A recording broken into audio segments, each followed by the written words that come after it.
Hey all, welcome back to the Real Life Pharmacology podcast. I'm your host, pharmacist Eric Christensen, and I thank you so much for listening today. The drug of the day today is going to be Risedronate. But before that, I always want to remind you, go check out reallifepharmacology.com. We've got a free 31-page PDF on the top 200 drugs. It's a great study guide, great refresher. If you're taking pharmacology classes, board exams, lots of really hard-hitting stuff when it comes to preparing for those exams on those top 200 drugs. Not to mention a great refresher if you're out in practice too. So go check that out. Simply an email will get you access. Also, we'll get you updates when we've got new podcasts available and other content as well. So that you can do at reallifepharmacology.com. All right, so getting into the drug of the day today, that is Risedronate. Brand name of this medication is Actonel. This is a bisphosphonate medication. The primary use I've seen this medication used in practice is for osteoporosis management. Also, probably less commonly, can be used for Paget's disease. Also in management of prostate cancer when we're using androgen deprivation therapy. So those are the primary uses, but again, going to likely see it most often just for osteoporosis in postmenopausal women. So defining that a little bit, I think it's a good opportunity to talk about T-score and FRAX. So first off, an assessment that's going to be made is going to look at T-score. And if we've got patients that are minus 2.5 or lower, so let's say minus 3 or minus 4, for example, those patients are generally going to be indicated for osteoporosis therapy like Risedronate. If we've got patients that are between minus 1 and minus 2.5, they land a little bit more in the gray area of whether or not bisphosphonate therapy would be recommended. And that's a situation where we look at what's called FRAX scoring, F-R-A-X. And I'm not going to give you the entire rundown on this, but some of the things that I think about that may increase that risk of fracture and may cause that FRAX score to go up. Age, so older age, sex, so female. If you've got a history of fracture, obviously that makes sense. Family history of hip fracture, smoking, alcohol use, corticosteroid use such as prednisone, for example, and rheumatoid arthritis. So those are some of the big things that jump into my mind, that if patients have those or are positive for those, that's going to increase their risk for osteoporosis. And again, within that T-score range of minus 1 to minus 2.5, if they have a lot of those risk factors, that may push us towards initiating therapy versus holding off. Dosing of Risedronate is typically going to be 35 milligrams once a week, or at least that's the most common dosing regimen I see in practice. Getting back to the mechanism of action, I didn't want to skip over this because I think it's really important, and I think it definitely is going to come up on pharmacology exams throughout your career if you're in school, and or board exams potentially as well. So mechanistically, Risedronate and the other bisphosphonates block bone resorption. And that bone resorption happens on account of osteoclasts. So physiology, if you remember osteoclasts and osteoblasts, so osteoblasts are responsible for building bone, basically making those bones bigger and stronger.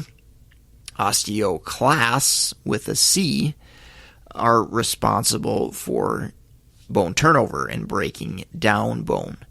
So Risedronate basically stops or reduces the action of those osteoclasts. So essentially you get less bone breakdown.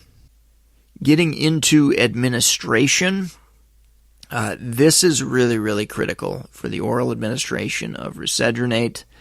This needs to be given on an empty stomach. It ideally should be given with 6 to 8 ounces of plain water. It can't be other beverages due to binding risks. And it needs to be given 30 minutes before any other food, drink, or medication. Okay?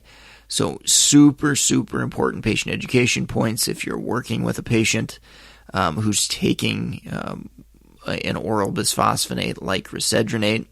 Make sure, if you aren't familiar with the administration process, that you look that up. So again, empty stomach, a significant amount of plain water, and avoiding any other food, drink, or medications with taking Risedronate. In addition, it is absolutely recommended to remain sitting upright or standing for at least 30 minutes following oral administration of Risedronate. Okay? And getting into the adverse effects, the reason for that is that pill can basically be very irritating and cause some issues in the esophagus if it gets stuck. And so that's why we have significant amounts of water, 6 to 8 ounces ideally, with this medication at least. And that'll help keep that pill moving. So we avoid things like esophagitis or potentially even a more severe case where we get an esophageal ulceration. That can happen as well. So again, this medication can definitely stick in that throat, in the esophagus area, and cause significant irritation. Another potential adverse effect that's definitely one that could come up on exams, or you may see it in practice as well, is hypocalcemia.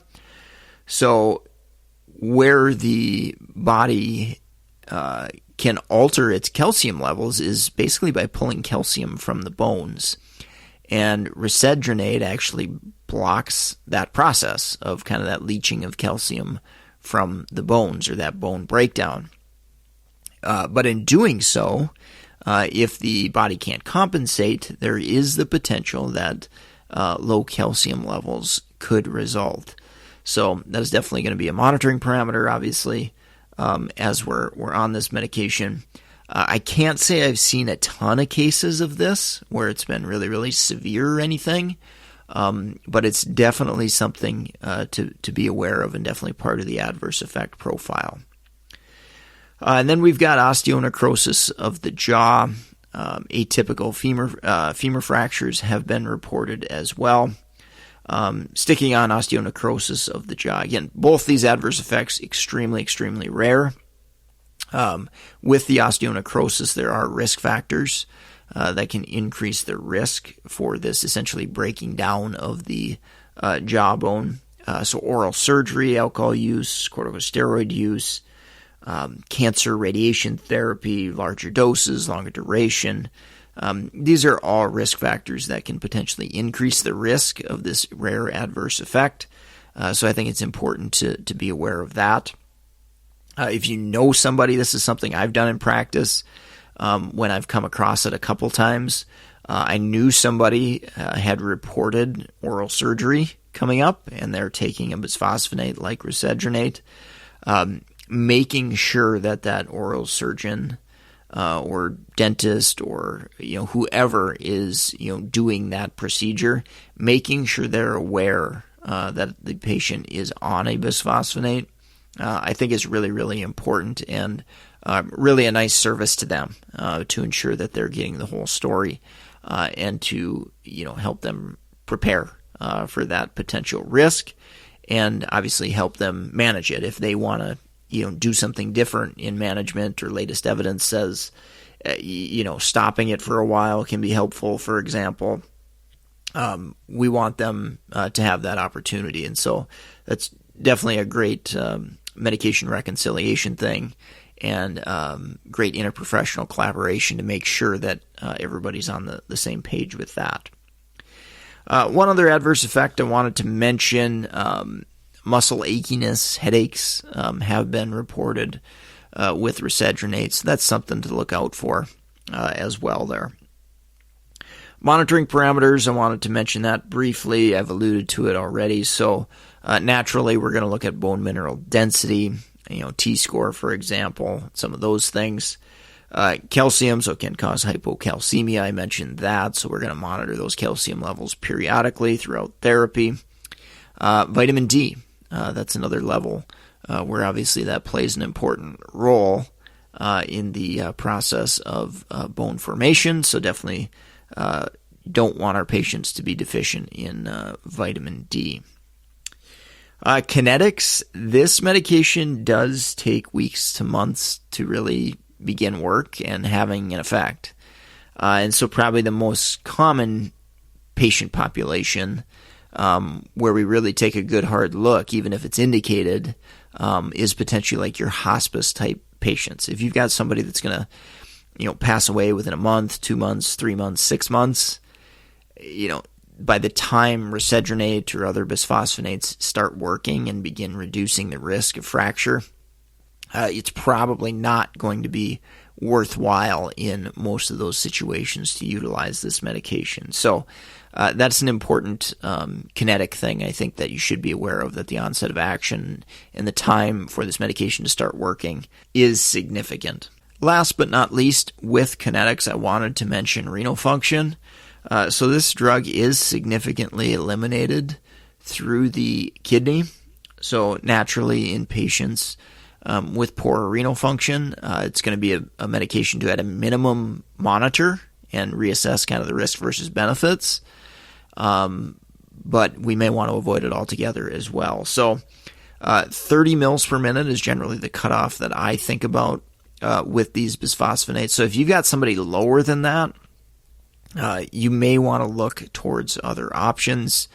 If they're in the range of 15 to 30 mils per minute, you might consider a risk versus benefit, seeing what other options we have, but they're probably more likely to have this medication accumulate and cause issues in that range. So again, kind of a risk-benefit thing if you've got a patient in that 15 to 30 mils per minute. If they're less than 15 mils per minute, maybe end-stage renal disease, it's probably going to be recommended to avoid this medication altogether. All right, let's take a quick break from our sponsor and we'll wrap up with drug interactions. If you're in the market for any pharmacist board certification study materials, go check out meded101.com/store, S-T-O-R-E. Got a great list of resources there: pharmacotherapy, BCM TMS, BCACP, geriatrics exam, NAPLEX. Lots of good content there. I've been growing this over the last several years. Started producing content for these exams back in 2015. So we've done a lot of nice things, updating on an annual basis and making sure that we've got the best and most relevant content in there to try to help you pass your exam. So again, go check that out, meded101.com/store. If you're a nurse, physician, other healthcare professional, we've got lots of books on different things from polypharmacy to drug interactions, case studies. All those links you can find at meded101.com/store. So go check that out, and obviously your financial support there helps to keep this podcast free and available for all to benefit from. All right, wrapping up with drug interactions. There really aren't a ton of drug interactions with risedronate from a CYP enzyme standpoint. Really nothing to worry about there in general. First and foremost, I got to remind you of the binding interaction. So again, don't give it with other medications. Other medications can easily bind risedronate and ultimately block the absorption and make it not effective. So that is first and foremost. Same thing with food and drink, okay? Just want to reemphasize that. NSAIDs. So GI ulceration is a significant concern with risedronate. Adding NSAIDs on top of that can certainly increase that risk. So that is definitely something that I pay attention to. Kind of a unique one, aminoglycosides have been reported to worsen hypocalcemia. So that may be if you're in the hospital setting, patients getting an aminoglycoside like gentamicin, for example, or outpatient potentially if they're getting that therapy outpatient. there is a small chance that it could exacerbate hypocalcemia. Also, increased nephrotoxicity risk is associated with using bisphosphonate with aminoglycosides as well. And then I want to remind you of some medications that can cause osteoporosis. Hydroxyprogesterone, for example, corticosteroids, excessive thyroid intake. So if we dose thyroid supplements too high for too long, that can start to cause some issues with breaking down that bone and making them more brittle potentially. Plenty of oncology, chemotherapy type medications that can increase the risk of osteoporosis and potentially obviously blunt the effects of risedronate. And then some rare ones, heparin, warfarin, obviously longer term use with those medications can increase that risk.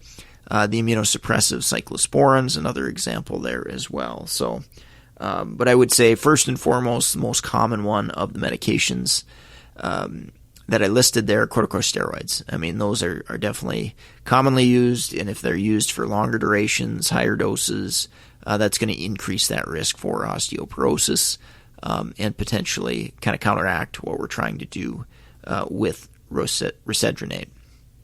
All right, well, I think that's going to wrap up the podcast for today. Thank you so much for listening. If you found it helpful, beneficial, please do us a huge favor. Leave us a rating and review on iTunes, as well as support the sponsor, meded101.com/store. Greatly appreciate that. If you have any comments, questions, suggestions, mededucation101@gmail.com, or you can track me down on LinkedIn, Eric Christensen, PharmD, BCPS, BCGP. Thank you so much for listening, and I hope you have a great rest of your day.